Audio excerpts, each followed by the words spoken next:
بسم الله الرحمن الرحیم. السلام علیکم ورحمت الله وبرکاته.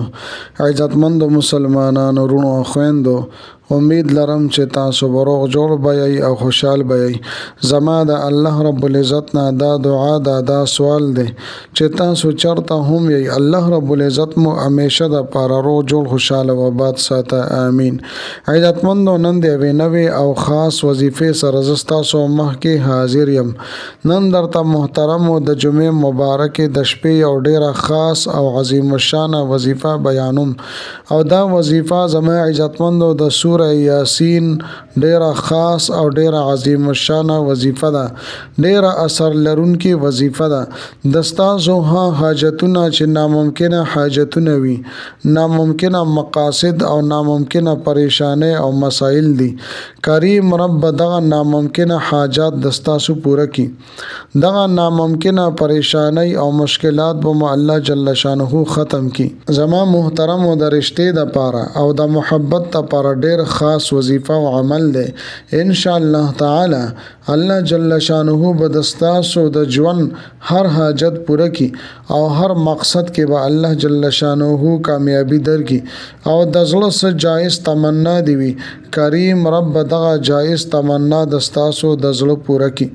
زما عزتمندو، د ویډیو شروع کېدو نه مخکې تاسو ټولو ناظرینو سامعینو په خدمت کې دا درخواست دی چې تاسو اسه هم ویډیو ګورئ، په اول ځل باندې زما د چینل وزټ کړی وي او دا چینل ملا تر اوسه پورې سبسکرایب کړی نه، نو برای مهرباني دا چینل سبسکرایب کړئ. سبسکرایب سره خوا کې د ټلې ول نشان دی، دا تاسو کلیک کړئ او سلیکټ علی کړئ، د دې لپاره چې د هر راتلونکي ویډیو نوټیفیکیشن تاسو ته ملایويږي. ځکه چې زما عزتمندو په دې چینل کې زه تاسو ته هر قسم مستند وظایف راوړم، هغه مستند وظایف چې ما ته خپل استادانو د هغې اجازه راکړې ده. د دې نه علاوه زما عزتمندو تاسو تعویذونه پکاروي، تاسو نقوش پکاروي، نو ما سره زما په واتس اپ نمبر باندې تاسو رابطه کولی شئ. محترمو، کچره تاسو دا وظیفه کول غواړئ نو ویډیو اخیره پورې وګورئ او سکپ کوئ ما. زما عزتمندو، دا وظیفه د سوره یاسین یو مختصر وظیفه ده، لیکن برکات او ثمرات او کمالات ډېر حیران کن دي. دا وظیفه به تاسو د جمعې مبارکې په شپه باندې کوئ. عزتمندو، چې څوک د جمعې مبارکې په شپه باندې سورة یاسین ولولي نو د هغه بخنه کیږي. زما محترمو، سوره یاسین د قرآن پاک زړه دی، او دا سورت مبارکه د هر پریشانه د پاره، د هر مشکل د پاره علاج دی. زما عزتمند، اوس راځم وظیفې طرف ته. مکمل طریقه کار زه تاسو ته بیانوم. طریقه دا زما محترمو چې کله د زیارت رضوي، یعنی د جمعرات رضوي او هغه پسې بیا شپه راشي، کله چې تاسو د ماښام منځ کو نو د دې نه پس تاسو دا وظیفه کولی شئ، تر پېشمنی پورې تاسو دا وظیفه کولی شئ. او زما محترمو طریقه دا ده چې اول به تاسو 2 رکعات نفل وکئ، عام 2 رکعات نفل چې څنګه مونږه روزانه کوو هغه شانته 2 رکعات نفل وکئ. د دې نه پس به زما عزتمندو د سوره یاسین تلاوت شروع کړئ. سوره یاسین د قرآن پاک زړه دی، او د سوره یاسین زړه دا سلام قولا من رب الرحیم دی.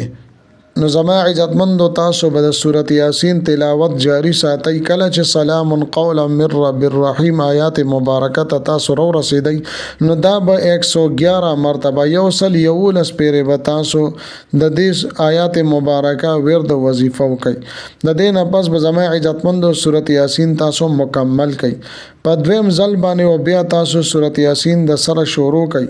کله چې تاسو سلام قولا من رب الرحیم لرو رسیدئ نو 111 مرتبه یو سل 11 پیره به تاسو د دې آیات مبارکه ورد وظیفه وکئ، او بیا به سوره یاسین سر ته ورسوئ.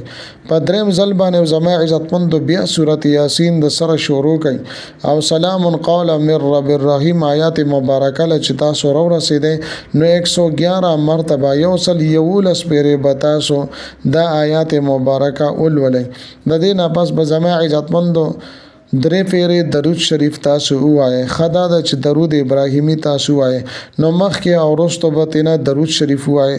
د دې نه پس به زما عزتمندو سبحان الله والحمد لله ولا اله الا الله والله اکبر ولا حول ولا قوه الا بالله العلي العظیم.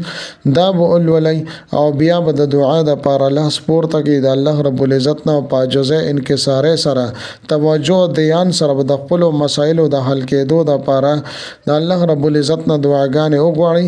ان شاء الله تعالی الله رب العزت به دستاسو د دې آیات مبارکه په برکت سره د تمام پریشانه مشکلات ختم کی.